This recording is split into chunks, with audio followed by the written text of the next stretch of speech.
¿Tiene el Corán la misma función para el musulmán que la Biblia para el cristiano? Respuesta del padre Henri de la Hougue, profesor del Instituto de Teología y Ciencias de las Religiones, Instituto Católico de París, miembro del grupo de investigación islamo-cristiano. Hay ciertas cuestiones técnicas, cuestiones que, aunque podrían parecer propias de especialistas, son fundamentales para profundizar en las relaciones entre cristianos y musulmanes. La cuestión de la relación con las Escrituras es una de ellas. De hecho, muy a menudo, durante los encuentros entre musulmanes y cristianos, ambas partes se remiten a la palabra de Dios y a veces llegan a consultar lo que la Biblia y el Corán tienen que decir sobre tal o cual tema o tal o cual personaje. Los sociólogos se refieren al judaísmo, el cristianismo y el islam como religiones del libro. Sin embargo, cristianos y musulmanes no tienen la misma relación con las Escrituras, y esta diferencia es fuente de muchos malentendidos entre ambas comunidades. Esto es lo que trataremos de entender en este artículo.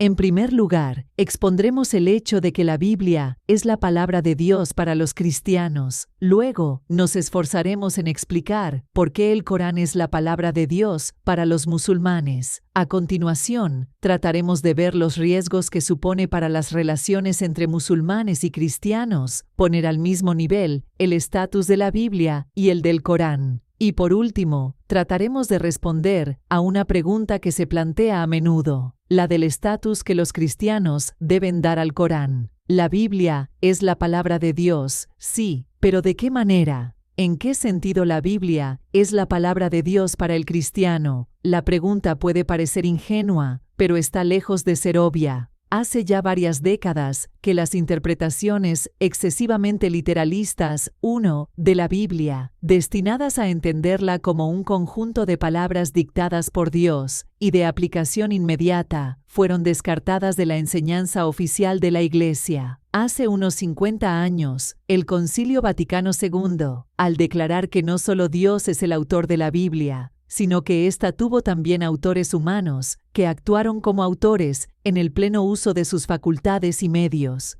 2. Abrió la puerta a una reflexión tremendamente innovadora. Si cada escritor inspirado ha escrito condicionado su propia concepción, ¿cómo puede decirse que su escrito es palabra de Dios? Además, si reconocemos que la Biblia contiene distintos géneros literarios, relatos, mitos, epopeyas, escritos sapienciales, poemas, textos proféticos, y que solo podemos interpretar los textos teniendo en cuenta el género literario de cada libro y el contexto en el que escribió cada autor, podemos llegar a preguntarnos en qué sentido la Biblia tiene un valor universal y en qué sentido puede ser la palabra de Dios para nosotros hoy, en el siglo XXI.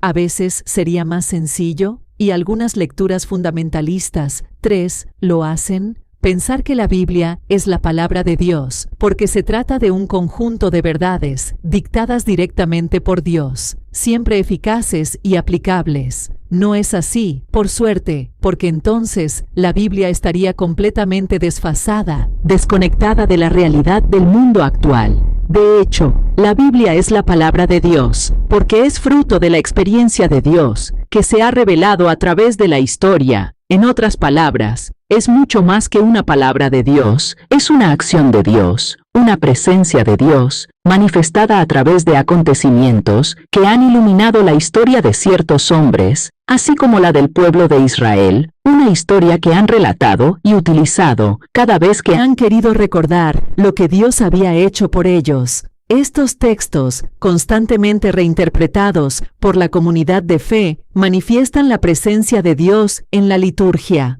Al meditar estos textos y aplicar las normas que de ellos se desprendían, la ley, hacían presente, por así decirlo, al Dios de la alianza. En el Nuevo Testamento, los apóstoles, que reconocieron en Jesús al que hacía presente a Dios en sus vidas, pudieron decir de él que era el Verbo de Dios, hecho carne, la palabra encarnada.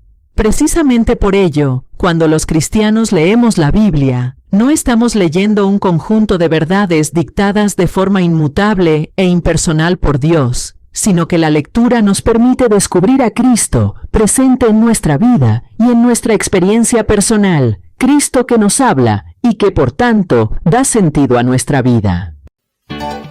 No olvides suscribirte. Activa la campanita para no perderte los nuevos videos. Dale me gusta para apoyar a mi canal. Haz un comentario y yo te respondo dentro de la comunidad. Elige un video de sugerencia relacionado con lo que acabas de ver.